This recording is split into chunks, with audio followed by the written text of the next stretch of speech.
Hey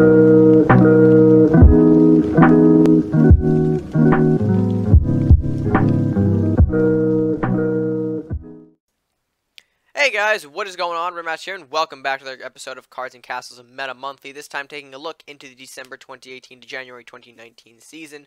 I do know that I skipped the previous season, November to December of 2018. I felt like at the time there wasn't really much to justify making another Meta Monthly video. However, fast forward to where we are now, and there are plenty of things to discuss. Plenty of reason to make another Meta Monthly, because we've had so many things recently. Balance patches, to a new card, to overall just a bunch of new decks kind of sprouting out, some reforming actually, to kind of shake things up a lot on the ladder. So, with that being said, let's go ahead and jump right into it with pick number 3. Alright, so for deck number 3, we don't really have a specific deck to show, because it is kind of a mix between two decks, but they both play the same style, and again, the reason why it's controversial, you could clearly argue that there are decks on the ladder that have proven to be better than these types of decks, but I'm referring to rush decks, and more specifically the rush decks in Warlock Druid and Warlock Viking.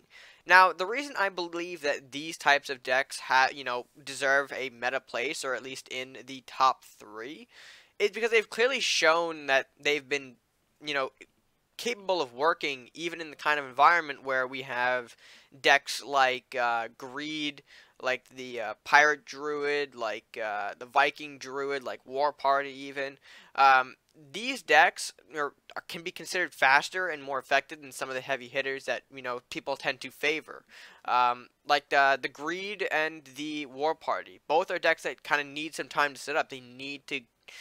they're not, ready to go in a snap. They do take some time, and in that time, these aggro decks can do so much damage, put forward so much aggression, that potentially you might force your opponent to just, die because they don't have enough to defend themselves. They're trying to waste their resources that they would use setting up in order to defend their castle, which is falling apart with each turn.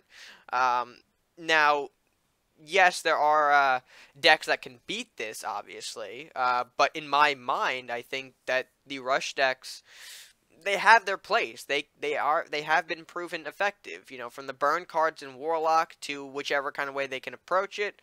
Vikings, if they want to try some sort of like weird siege tactic, I don't really know if that's working out, or chain in general.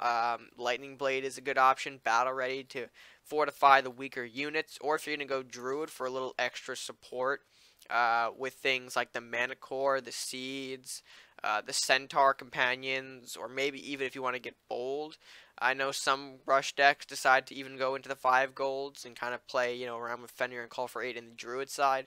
So there are some aspects of these decks that, can be seen in other sort of meta decks, and, can use them in a way that, hey, we can hang just as you guys can, if that kind of makes sense. So, like I said, though, controversial pick, I know, but if you don't really believe me, go ahead and look on TV. There's bound to be a few matches that either run Warlock Viking or Warlock Druid that have some sort of rush element or rush component to them, and that's kind of what the purpose of kind of meta is. The fact that it's kind of spread out across so many different players, and the fact that it can be used successfully. Successfully, you could probably argue that, 50-50 with their win rate-ish, maybe. They're not always going to win, and that's okay. I mean, neither can any deck, really. I mean, they're not going to guarantee you a win all the time, but I would say the rush decks are something that, can obviously at points be kind of looked over, but I think they work well, especially because some of the more, or some of the better-ish decks, even if you want to call it, some of the quote-unquote better decks take some time to set up, and in that time, the rush decks can take advantage of that and pretty much end the game within a few turns, right out of the opening turn. So, in my mind, that's kind of why rush decks are stronger, but again, if you guys have a different opinion, let me know down in the comment section below. It was very difficult to kind of pick a third option as well. I went with rush decks, or another reason I should have said that I went with rush decks is because some of the other decks that I see currently on the board, like I mentioned, some of the other ones, War Party, that's starting to slowly reform, and the blue-white, I didn't really decide to include those decks because they are recently forming. You know, they've only been around for about 2 weeks or so, so they really do need some more time to develop to really be considered, in my mind, a meta deck. But again, you might have a different opinion on that, and that's fine. So if you do feel that way, leave your comments again down below. But with that being said, let's go on and move on into deck number 2. So coming in at deck number 2, or at least maybe, yeah, well, now that makes sense, right? Deck number 2 is going to be greed decks. And of course, greed decks are no stranger to Meta Monthly. You guys are probably familiar with them. And I think recently they've kind of made their stride again, personally, thanks to the addition of the Elvish Thief, the most recent card. I know it came out around the time I was doing a December to November Meta Monthly video, but in my opinion, Elvish Thief at that point wasn't really given a solid role yet. People really hadn't figured him out. Some people have, but it took a little while for him to kind of be, realized for, what he is. So, Elvish Thief was a great addition for pirate decks in general, or really those that took advantage of the pirate ramp. It gave them a nice kind of early game curve. Master Thief at 1 gold, Elvish Thief at 2, and Captain at 3. So that was kind of a big reason as to why pirate decks, I think, in general, got a big prominence.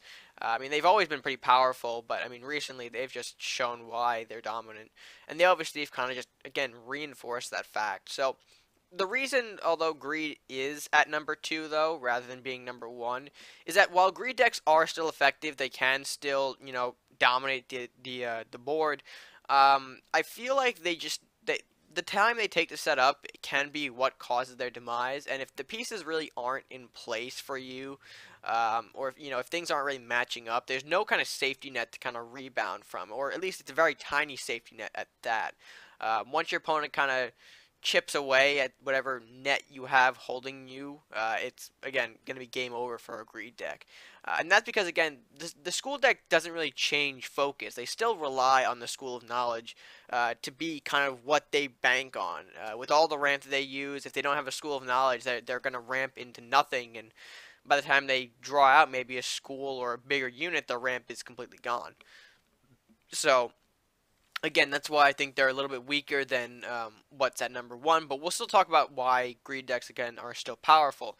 Now, I'm showcasing my School of Evolution deck, sort of a reference here. I don't really have another greed deck, and it does play a little bit differently from a normal greed deck, but some of the elements that I kind of want to point out are still the same, except where you might see a dinosaur, you might see another different late game more good stuff like units. So like Dino Rider could be a Grendel, maybe the Nest could be a Minotaur, the Tyrannosaur can be a Ranger, or maybe even a Dremoth, or no, Evolution would be a Dremoth probably. But again, the later units that you want to ramp into early on, normally that's what your more late game stuff is going to be, rather than Dino Synergy like I kind of have here. But my elements of ramp are kind of still the same as what you would see in a normal greed deck. Well, minus Baby Dino. Maybe Baby would be probably replaced with Master Thief. But you'd have the Elvish Thief, you have the Captain, you have the Estates. Some people like to throw a little extra in there. Sometimes they'll throw a Merchant's Favor. Sometimes they'll throw in House of Daggers. I have seen decks that do both. So if they decide they want more gold at the disposal, they could obviously bounce to one of those two, or Dragon Sword, that I'm kind of just thinking out loud here. So they can have more ramp options, again, if you don't have some of the cards like Captain or Thief, House of Daggers, what else did I say, Merchant's Favor, Con Artist, something else I might be missing. Anyway, Master Thief, probably, that was the 4th one. They're all viable options to compose a greed deck, so, and of course they do have the buffs from Blacksmith and Armory that you can use to, what was it called? To really buff up the bigger units that are coming out. If their opponent doesn't really have the direct removal for that, you can pour on even more stats with Armories and Blacksmiths, and support it as well with healing from the Crusaders to make sure you don't go down to something like maybe a sudden death damage tick, or you want to give yourself a little bit more health. You can pop Hands of the Saint or Arbiter in there as well. They definitely have a lot going for them, I think. And again, they've seen to show, like, if you look on TV, they're pretty dominant, and there's no there's not really a whole lot of question as to why. If you see a Greed deck in action, you know how they can play. But again, the reason number two, I like to reiterate this because I feel like it's important. Once they lose the School of Knowledge, or if they can't really pull the School of Knowledge, their deck does at some point start to fall apart, unless their deck isn't really completely built around the School. But then again, School is kind of a dominating factor in what makes Greed a pretty successful build. So definitely be on the lookout for School, I guess. And I mean, they're still a dominant deck, and like I said, you guys are no stranger to them. So they're still here. They're still doing their thing. But with that being said, I think we can go ahead and get right into what I believe is the strongest meta deck for the season of December 2018 to January 2019. Let's take a look. And rounding out at deck number one for this edition of Meta Monthly is going to be the Pirate Druids. Now, I believe I've talked about Pirate Druids previously. I don't remember where, though, but anyway, they've been pretty dominant, at least in this season. Again, thanks to the introduction, I should say, of Elvish Thief into their ranks. Now, recently, I would say the Druids have had a bit more of a better track record than Greed decks, mainly because they don't rely on School as, you know, their card that kind of saves them or can tip the game. Not gonna lie, you know, School is still a very powerful card when they have all that ramp at their disposal, but the Pirate Druids offer a bigger safety net than the regular Greed decks. Now, they don't have as much draw power, sure, but they can still, you know, get their big things out earlier and hopefully overwhelm your opponent before they can really take advantage of maybe your downed resources. Cards like, I believe, Call for Aid and Fenrir are the big sort of components in these Druid decks. You can get them out much earlier and play them much more faster at 5 gold rather than probably 6 or 7 gold, which some normal Greed decks like to kind of go for.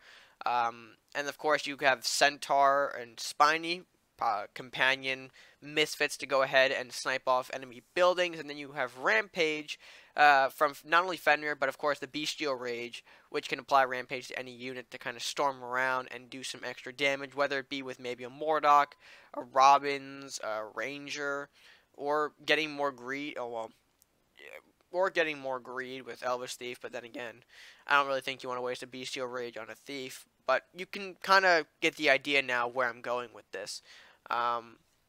They also, I personally am running Parrot in my build right now just to see how it's going.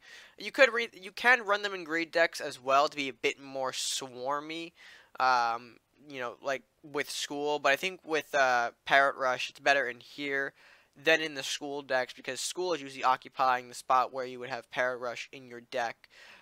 So just kind of throwing that out there as well, a little key difference there. Other than that, it pretty much plays the same way as a regular, well, it kind of plays as a Greed deck, but without the, like I said, like the School draw, which makes the yellow-green so noteworthy. But again, they're still pretty powerful for the reasons like I mentioned. The cheaper mid-game units of Fenrir, Call for Aid, and if you want to go even further, maybe Beastmaster as well. The Rampage with Bestial Rage and Fenrir, and then the companion shenanigans with Centaur or Spiny, depending on how far you want to go in that range. But pretty much plays the same way as a ramp deck. You see the similar elements here: Elvish Thief, Captain. I even went Con Artist in here personally, just have that extra ramping unit, because I don't think I'm running much else in terms of ramp, at least in this build. Well, aside Execution. Execution's giving that treasure too. I mean, yeah, I could probably throw out the Miner with something more, you know, treasure-based. I want to, maybe Master Thief, but overall, I'm not going to change this list now, just kind of showing it to you guys. If you want to take a look or experiment with yourself. I mean, it's pretty kind of straightforward why this has been a bit more dominant. It is a faster deck than School deck and doesn't rely, again, on that crush that's kind of that is School of Knowledge.